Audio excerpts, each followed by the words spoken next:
அவர்களுக்கு சீட்டு மறுக்கப்பட்டிருக்கு அப்படின்ற ஒரு செய்தி வந்திருக்கு.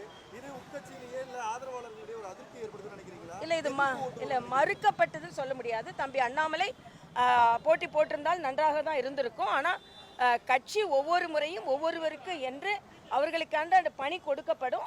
அந்த பணி நிச்சயமாக தம்பி அண்ணாமலை அந்த அவர் விருப்பப்படியே எல்லா பொறுப்புகளும் வரும். இங்கே வந்து வாய்ப்புகள் மறுக்கப்பட்டிருக்கிறது என்று சொல்வதை விட இந்த நேரம் இவர்களெல்லாம் களப்பணியில் இருக்கட்டும் அப்படின்ற ஒரு தகவலை தான் கட்சி சொல்லி இருக்கிறது. அதனால பாரதிய ஜனதா கட்சியை பொறுத்த வரைக்கும் யாருக்கும் வாய்ப்பு மறுக்கப்படுவது கிடையாது, யாரும் புறக்கணிக்கப்படுவதும் கிடையாது. நீங்க வேட்பாளர் பட்டியலை பார்த்தாலே தெரியும். நெடுநாளாக கட்சிக்கு உழைத்தவர்கள், ஈடுபாடாக இருந்தவர்கள், அவர்களுக்கு தான் இடம் கொடுக்கப்பட்டிருக்கிறது.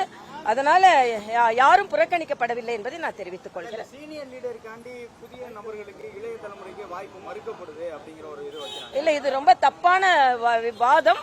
என்னை பொறுத்த வரைக்கும் எங்களோட லிஸ்ட பாத்தீங்கன்னா மூத்த தலைவர்களும் இருக்கிறாங்க, இளையவர்களும் இருக்கிறாங்க. நீங்க பார்த்தாலே தெரியும் யாரு இளையவர்களுக்கு மறுப்பு இல்ல. மூத்த தலைவர்கள் காந்தி போன்றவர்கள் எல்லாம் கட்சிக்காக தியாகம் செய்தவர்கள். அதனால வயதை வைத்து அவங்களெல்லாம் புறக்கணிக்கவே முடியாது.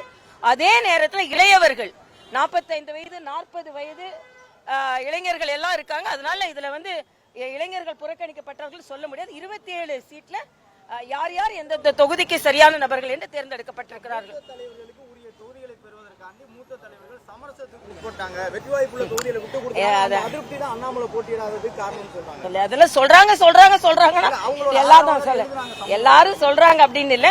எல்லாருக்கும் மகிழ்ச்சியாக கட்சிக்காக எல்லோருமே பணியாற்றி கொண்டிருக்கிறார்கள். யாருக்கும் எதுவும் மறுக்கப்படவில்லை. பாராளுமன்ற தேர்தலில் சில பேருக்கு வாய்ப்பு கிடைத்திருக்கிறது. சட்டமன்றத்தில் இந்தந்த பகுதியில் இவங்க போட்டி போட்டா நல்லது என்று கட்சி முடிவு செய்கிறார்கள். என் கட்சியில 3 பேரோட பெயர் அனுப்பப்படுகிறது. அதுல இளைஞர்கள் இருக்கிறார்கள், பெண்கள் இருக்கிறார்கள். எல்லா 3 லிஸ்ட்லயுமே அந்த பகுதியில வாய்ப்புள்ளவர்கள் எல்லாருமே இருக்க. கட்சி தான் அந்த 3 பேர்ல ஒருத்தரை தேர்ந்தெடுக்குது. அதனால இதுல பாராபட்சம் என்பது எங்கேயுமே கிடையாது.